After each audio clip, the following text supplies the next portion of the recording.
Hello everyone, mapagpalang gabi po at kung handa na po ang lahat, pag-comment po yan sa ating comment section na ready na ako. Ayun, handa na po ba ang lahat? At bago po tayo magsimula, tayo po muna ay manalangin.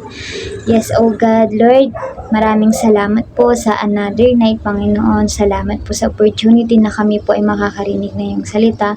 Dalangin ko rin, Panginoon, na itago mo po ako sa iyong banal na likuran. Hindi ko po kaya, Panginoon, kung wala yung pagsama mo. At tanging salita mo, Panginoon, yung mamutawi sa bibig na to. At dalangin ko rin na ihanda mo po yung bawat anak mo, Panginoon, na nasasalo, Panginoon, ng salita mo, Panginoon, sa gabing ito. We thank you, O God, in Jesus' name. Amen and amen. Bago po natin basahin ang ating text ngayong gabi, may ilang katanungan po ako. Sino po rito yung naniniwala na hindi lang siya yung maliligtas kundi ang kanyang buong pamilya? At sino rin po rito yung napagod na ilapit yung pamilya niya sa Lord, napagod ng ipag-pray yung family kasi wala namang nangyayari. Parang feeling niya walang nangyayari sa pamilya niya, walang nababago. Amen. At ang ating text po sa gabing ito ay mababasa po siya sa Acts 16:31. They replied, "Believe in the Lord Jesus and you will be saved, you and your household." So ito po yung time na nasa kulungan po sila Paul and Silas at nagkaroon po ng lindol at buong akala nung nagbabantay is nakatakas yung mga nasa kulungan. At binalag po niyang magpakamatay pero pinigilan po siya ni Paul at ni Silas. At nung time na yon, after po nun ay nagpatira pa sa harapan, yung bantay po is nagpatira pa po sa harapan nila Paul and Silas. At sinabi po niya, tinanong po niya sila Paul, sabi po dito na, tinanong po nung bantay, "Sir, what must I do to be saved?" At ang sagot po nila, they replied, "Believe in the Lord Jesus and you will be saved, you and your household." So, hindi lang pala ikaw yung maliligtas kapag naniwala ka, kundi pati ang buong sambahayan. Amen. Tanong ko lang po kung kailan yung huling pinag-pray mo yung family mo, kailan yung huling ipinakita mo sa kanila na Kristiyano ka, kailan yung huli na nag-share ka ng word sa kanila. Amen. Sometimes po nagdi-desire po tayo na mawin yung iba. Amen. Pero minsan yung mismong pamilya natin is hindi natin mailid sa Lord. Yes, hindi po masama na i-desire po natin na mawin din po yung mga taong nasa labas, yung mga hindi natin kakilala or yung mga kaibigan natin. Amen. Pero sana sa loob pa lang ng tahanan is maibahagi na natin si Lord, maipakita natin na Kristiyano tayo. Sana magsimula sa pamilya natin. Amen. Marahil marami po sa atin nakalimutan na yung first ministry nila. And alam nyo po ba na ang pinakaunang ministry po natin ay ang ating pamilya. Kaya huwag po nating sasabihin na, ay wala pa akong ministry. No, may ministry ka. Amen. At ayun ang pamilya mo. Minsan kasi pag sinabing ministry, ang nasa isip po agad natin is yung worship team, the dance team, multimedia team. Amen. Yes, those are ministries. Pero do you really know the meaning of the word ministry? Ministry means service, and every day of your life that you are living inside of your house, lalo na ngayon, let me just ask you, are you ministering to your family? Are you serving your family? Amen.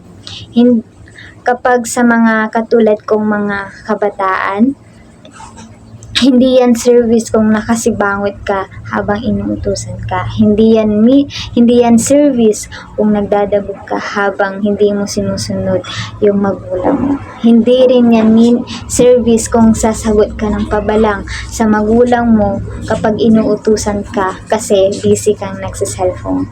At para naman po sa mga magulang na kasama po natin ngayon sa ating live, hindi yan service kapag lagi po tayong galit sa mga anak natin. Hindi rin po service ang pag-aaway natin sa mga asawa natin. Asawa po ninyo. Amen. Kapatid, paano po natin mawiwin yung family natin kung hindi po natin maayos na nire-representa ang Panginoon? How can they believe and be convinced that the God are you serving is alive? If sa paraan pa lang ng ating pamumuhay is hindi na natin maipakitang Kristiyano tayo. Amen. Naniniwala po ba kayo na mas madaling mag-share sa iba kesa sa mismong pamilya natin? Kasi sila yung nakakakilala sa atin, sila yung maalam kung sino ba talaga tayo. Pero kung ikaw na Kristiyano sa loob ng tahanan nyo ay pinapakita mo na may Diyos ka sa buhay mo, ay madali na lang na maniwala sila sa mga sinasabi mo. Amen. Kasi tandaan po natin na ang pamilya po natin ay mas naniniwala sa ginagawa natin or pinapakita natin kaysa sa mga sinasabi natin. Pansinin po natin na nung time na nakakilala po tayo sa Panginoon, ito po yung time na makikita nating binabantayan nila yung kilos natin. So, kailangan po natin mag-ingat sa bawat ikikilos natin, lalong-lalo na po sa ating tahanan.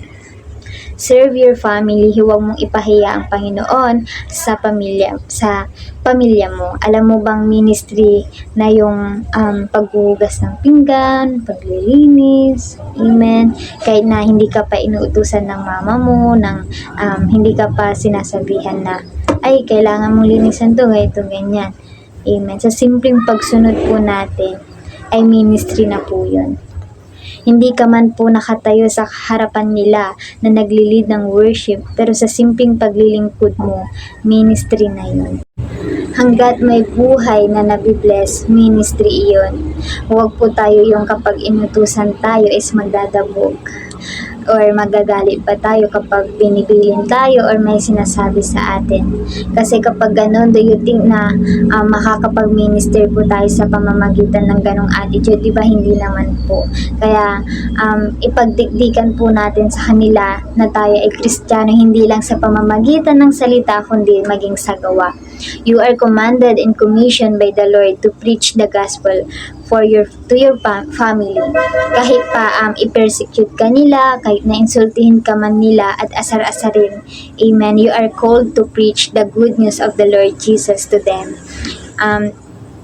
Kapag tayo ay inaasar nila, nasasabihin, ay, ito ganyan, wala tayong pakialam, kahit pa sabihin na nila tayo na, nilalagnak ka ba? Bakit ang sipag-sipag mo ngayon, baka lumagpas ka na sa langit dahil sa kabaitan mo? Wala tayong pakialam, amen. Huwag po tayong magpa-apekto sa ganong mga salita, amen. Huwag po tayong matakot na mahusgahan kasi lagi kang i-offend ng mundong ito.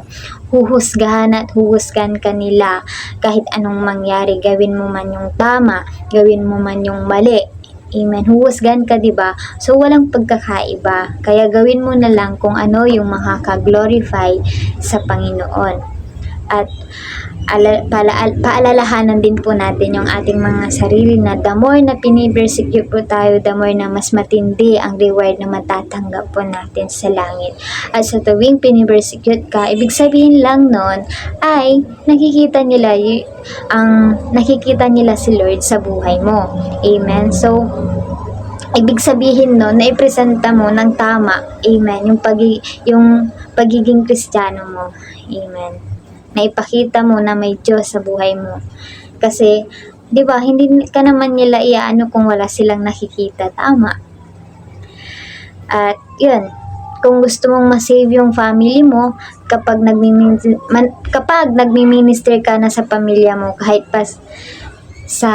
na sino, amen, you have to believe that the Lord will heal them through you. that He will revive them through you and they will save through you. Amen. Believe, because kapag tayo po ay nagda-doubt, yun, sabi po na doubt blocks the move of the Holy Spirit. He is grieved when we worry. Amen. Hinaharangan ng duda ang miracle. Hinaharangan ng pride ang revival. Hinaharangan ng takot ang wonders. Kaya patuloy ka lang maniwala para sa pamilya mo. Kung ang nakikita po natin ngayon ay puro away, puro murahan, ayun, tandaan po natin na hindi pa tapos si Lord. Hindi nagtatapos si Lord sa pangit na bagay. May inaayos pa siya. Marahil sa iyo mismo, amen, or sa pamilya mo. Agkaon sa asawa, tawalan sa siya.